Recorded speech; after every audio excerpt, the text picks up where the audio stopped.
Hi, I'm Soila, and working with families is my thing. I have done this for over 10 years now.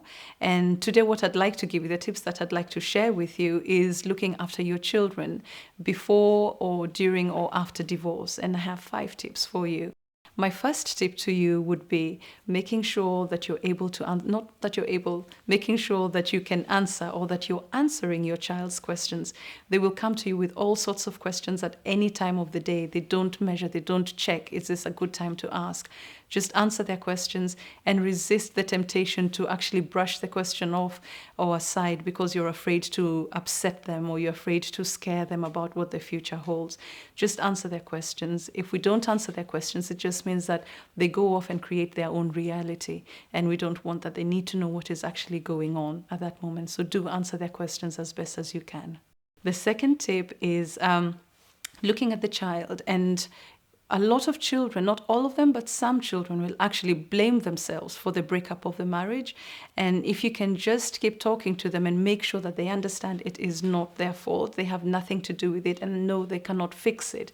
Because some children will try and fix it either from their behavior, or they will try and look after the parent who has been left or who has left, and just continue parenting them. They don't take on the parenting role, and make sure that they understand that it's not their fault, that they are loved and they were loved and they will always be loved, and just create that security for them.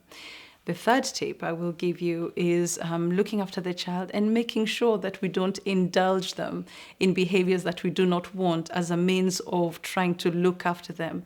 Stick to the same routines and the same rules that you have had from the beginning. If you don't like a behavior that they are taking on, then you have to curb that and you have to look after them and you have to keep to that. Don't give them special treatment for behaviors that you do not want and that are not acceptable. The fourth one kind of comes in with that as well.